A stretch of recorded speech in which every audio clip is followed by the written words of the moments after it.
अरे मोना बहू, जरा इस लड़की को तो देख। चेहरे से तो संस्कारी लगती है और घर बार भी अच्छा है। अच्छा, जरा दिखाइए। कमला अपनी बहू मोना के हाथ में तस्वीर देती है, जिसको देखकर मोना कहती है, माँ जी, बाकी सब तो सही है, लेकिन इस लड़की का रंग कुछ काला नहीं है। मुझे कोई काली देवरानी नहीं चाहिए। है? जरा दिखा तो। नहीं ना बहू, ये तो बस सांवला सा रंग है, न काला है न गोरा। माँ जी, मुझे कोई सांवले या काले रंग की नहीं, बल्कि अपनी तरह ही गोरी चिट्टी और सुंदर देवरानी चाहिए। इन तस्वीरों में जितनी भी लड़कियाँ सारी की सारी बदसूरत और काली हैं। मुझे इनमें से एक भी अच्छी नहीं लगी। मोना ऐसे बोलती हुई चली गई। कमला की बहू मोना बहुत सुंदर और गोरी थी, जिसकी वजह से उसे अपने रंग रूप पर बहुत ज्यादा घमंड भी था। वहीं कमला को अपनी बहू की ये बात पसंद नहीं थी, लेकिन अगर वो उससे कुछ बोलती थी तो मोना उल्टा उसे ही सुना देती थी, जिसकी वजह से कमला भी उसे कुछ नहीं कहती थी। सारी लड़कियां बदसूरत हैं, आई बड़ी ज्यादा खूबसूरत बनने वाली। इसे तो मुझे किसी भी लड़की की तस्वीर दिखानी ही नहीं चाहिए थी। माँ छोड़िए, आप तो जानती हैं, भाभी जी तो ऐसे ही करती हैं। उन्हें अपने रंग रूप पर इतना ज्यादा नाज है कि वो सभी को एक लकड़ी ही आंकती हैं। मीरा ने कमला को समझाया। कमला अपने छोटे बेटे निखिल की शादी के लिए लड़की ढूंढ रही थी, लेकिन जो भी रिश्ता आता था उसे मोना लगने से पहले ही टुटवा देती थी। माँ, मुझे नित्या बहुत पसंद है और आपको तो मैंने बताया भी था, तो जब उसके घर से रिश्ता आया तो आपने उसे अपनाया क्यों नहीं?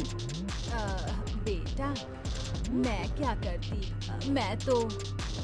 क्या देवर जी, आपको भी वो काली कलूटी सी पसंद है? अरे अपने लिए कोई ब्यूटीफुल और गोरी सी लड़की ढूंढिएगा जो मेरे साथ भी खड़ी हुई अच्छी लगे। मुझे कोई काली देवरानी नहीं चाहिए। बाहू, बस कर। क्या ये तूने काला गोरा लगाया हुआ है? सभी रंग सुंदर होते हैं। हाँ माँ जी, कहने के लिए बात सही है, लेकिन आँखों को काला रंग जरा कम ही भाता है। मोना ऐसे बोलती हुई चली गई, लेकिन उसकी ये बातें निखिल को चुभ गई। निखिल को नित्या नाम की एक सांवली सी लड़की काफी पसंद थी। उसकी मोना ने बेइज्जती की थी। बस, अब बहुत हुआ माँ, ये मेरी जिंदगी है, तो मैं इससे भाभी की पसंद के हिसाब से क्यों चलूं? मुझे नित्या पसंद है तो मैं उसी से शादी करूंगा। अब चाहे आप लोग मानो या फिर मत मानो। सुन बेटा, मैं भी चाहती हूँ कि मुझे एक सुलझी हुई सी बहू मिल जाए। ये मोना घर में तो तेरी शादी आसानी से नहीं होने देगी, इसीलिए तुझे जो लड़की पसंद है तो उससे किसी मंदिर में ही शादी कर लेना। मुझे कोई परेशानी नहीं है। क्या? सच में माँ? शुक्रिया माँ। कमला मोना की आदत को जानती थी। उसे अंदाजा हो गया था कि मोना के सामने निखिल की शादी करवाना बहुत मुश्किल है, इसलिए उसने निखिल से ऐसा बोला। अगले ही दिन निखिल अपनी पसंद की लड़की नित्या से शादी करके घर आ गया। उस समय मोना घर में नहीं थी। मैं बहुत खुश हूँ, आखिर आज मेरे घर में भी 1 से 2 बहुएं हो गई। कमला ने खुशी खुशी अपनी बहू का स्वागत किया और नित्या घर में आ गई। कुछ देर के बाद मोना भी शॉपिंग करके घर लौट आई। हाँ, बाहर कितनी गर्मी थी।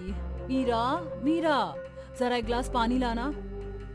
मेरा तो पूरा गला ही सूख गया। लीजिए। मजा आ गया, शुक्रिया। तुम कौन हो? क्या तुम हमारे घर में कोई नौकरानी हो? लेकिन माँ जी ने तुम जैसी काली नौकरानी क्यों रखी है? माँ जी, माँ जी। हाँ बहू, बोल। माँ जी, ये कल्लो कौन है? जबान संभाल के बहू, ये इस घर की नई बहू है, तेरी देवरानी। क्या? ये इतनी काली मेरी देवरानी है? बहू, रंग रूप इतना भी ज्यादा मायने नहीं रखता है, शर्त है कि इंसान का दिल अच्छा हो। उस अच्छे दिल का क्या आपको अचार डालना है? अरे माँ जी, अगर आपको अपनी इज्जत की परवाह नहीं थी तो कोई नहीं, लेकिन एक बार मेरे बारे में तो सोचा होता। चल चुप कर। अगर तेरे बारे में सोचती तो मेरा बेटा कंवारा ही मर जाता। तुझे तो बस रंग की पड़ी है, इतना घमंड अपने ऊपर अच्छा नहीं है बहू। चुप कीजिए आप माँ जी, आपकी तो शायद अकल ही खराब हो गई है। आपको ये काली ही मिली थी घर लाने को। बस कीजिए जेठानी जी, मुझे घर में आए हुए 1 दिन नहीं हुआ और आप मेरे बारे में न जाने क्या क्या बोल रही हैं। हाँ, माना मेरा रंग काला है, तो क्या मुझे शादी करने का अधिकार नहीं है? अगर सभी आपकी तरह ही सोचने लगे तो काली लड़कियों की तो कभी शादी ही नहीं होगी। हाँ तो ना हो, वैसे भी किसी काली कलूटी को अपनी पत्नी बनाने से अच्छा कि वो इंसान कुंवारा ही मर जाए। मोना ऐसा बोलती हुई चली गई। उसकी ये बातें नित्या के दिल पर लगी थी, लेकिन कमला ने उसे संभाल लिया। बहू, तू मेरी बड़ी बहू की बातों का बुरा मत मानना, ये जरा रंग रूप ज्यादा देखती है, लेकिन मुझे यकीन है कि अगर तू घर में अच्छे से रही तो वो दिन दूर नहीं जब ये भी तुझे अपना लेगी, इसीलिए तू दुखी मत हो। मैं अपनी कोशिश नहीं छोड़ूंगी माँ। उस दिन से ही नित्या अपनी जेठानी को भी राजी करने की कोशिश में लग गई। उसने शाम में सभी के लिए अकेले ही खाना बनाया, जिससे कि उसकी जेठानी खुश हो जाए, और अगली सुबह जल्दी उठकर घर के सभी कामों को भी निपटाया। लेकिन क्या कर रही हो? भाभी, वो मैं कपड़े धोकर निपटी थी, आपको कुछ धुलवाना है क्या? इयो, तुम्हारे काले काले हाथों से तो मुझे कुछ भी नहीं धुलवाना है। तुम्हारे इन काले हाथों का क्या भरोसा, इनसे धुले कपड़े पहन के अगर मैं काली हो गई तो?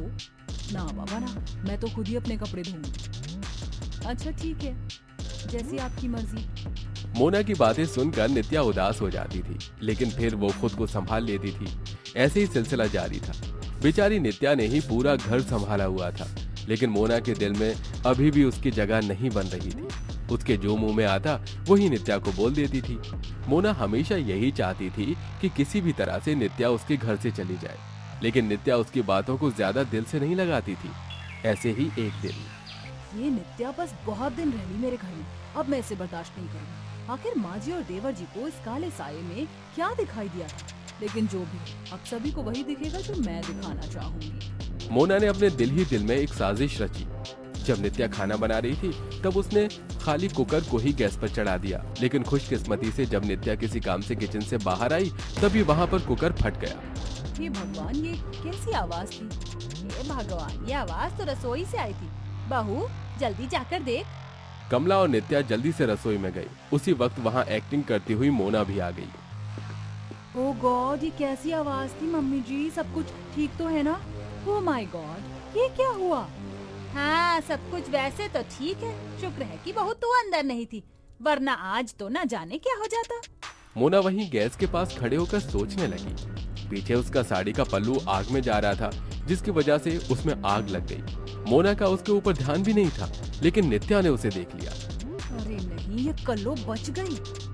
अरे नहीं, भाभी भाभी देखिए। अरे नहीं, ये क्या हुआ? बचाओ बचाओ कोई मुझे।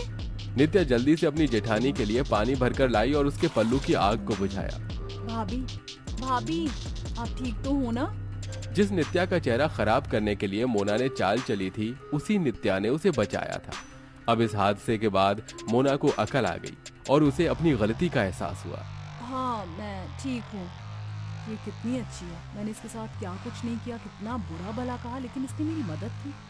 मैं आज तक कितनी गलत थी। कहाँ खो गई बहू? इधर आ। कमला ने मोना को सोफे पर बिठाया, जिसके बाद नित्या उसके लिए नींबू पानी बनाकर लाई। ये लीजिए भाभी, आप ये पीजिए, आपको अच्छा लगेगा। शुक्रिया नित्या। मोना ने नित्या के हाथों से नींबू पानी लेकर पी लिया। इस बार उसने रंग का ताना नहीं दिया था, जो कमला और नित्या को देखकर थोड़ा सा अजीब लगा। लेकिन आज के दिन मोना सब कुछ समझ गई थी। उसने फिर कभी अपनी काली देवरानी से कोई बैर नहीं रखा। अब वो दोनों दोस्तों की तरह घर में रहती थी और साथ साथ सभी काम भी किया करती थी, और अब सब कुछ ठीक हो चुका था।